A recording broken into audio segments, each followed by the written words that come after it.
talking like we used to do.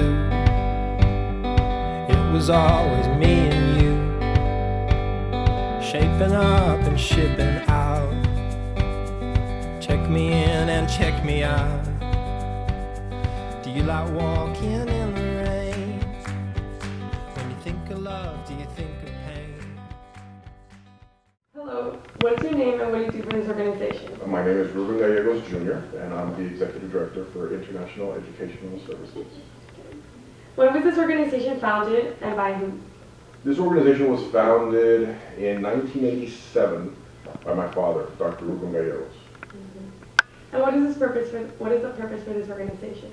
It's changed over the years. It was initially formed to train teachers from Mexico to come here and become certified teachers in the United States and work as teachers in the United States. They did that for a couple of years, and then this opportunity came along to care for children, and we started doing that in 1988, and that's when that started. And how are you working towards your goal? What do you mean? Well, what is the central goal that this organization is founded upon? Our goal is to provide the best care possible to the children that we serve. We serve children that are from newborn babies to the ages of 17. So we provide, a multitude of services, and our goal is to perfect those services over time. And what do those services consist of? You name it. We have parental involvement. We have parental instructions as far as some of these young ladies are parents for the first time. So we work with them in that capacity. We have vocational classes. We have regular math, reading, social studies, the same thing that you do. The kids are y'all's age as well. So they're taking the same type of classes.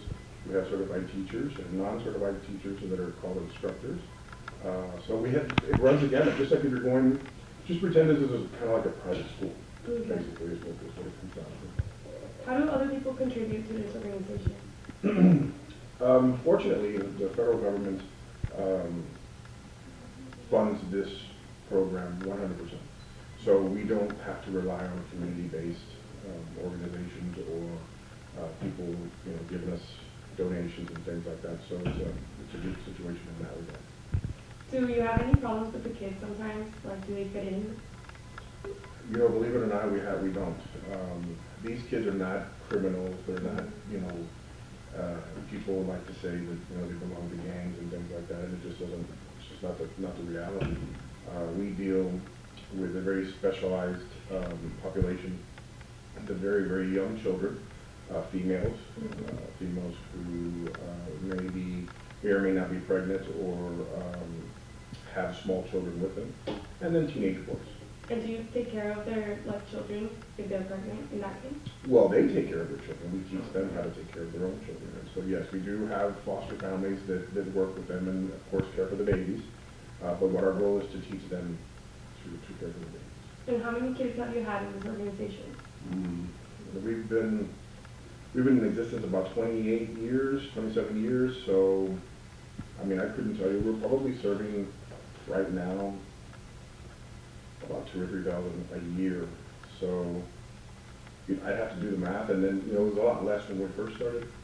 When I first started, when I took over, we had a 40-bed shelter and a 30-bed foster care program with about 70 or 80 employees. Right now we're up to about 900 employees, so it's a pretty big organization. And how long do the kids normally stay for? It's very, very different, according to each kid. Just depending on how long it takes us to make sure that we are sending them with their parents and or the closest blood relatives. So how would you describe the impact this organization has had on the immigration in the community? What we do has nothing to do with that. At the end of the day, we're simply a child care facility. So our job is not to adjudicate these kids. It's not to decide whether they stay in the country or not, what their immigration status is, none of that. What we do is we provide for the basic needs of the kids. And so I think we've been around the longest. Nobody's been around longer than we have. 27, 28 years. we do a very good job, and we just keep improving. Has this organization stepped out into other places in the United States? We've grown tremendously since we started. We started, like I said, with one shelter and one foster care program. Now we have over 8 programs. We have 3 foster care programs and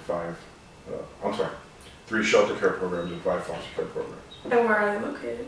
We have 2 in Brownsville, 2 in Harlingen, 1 in Westlaco.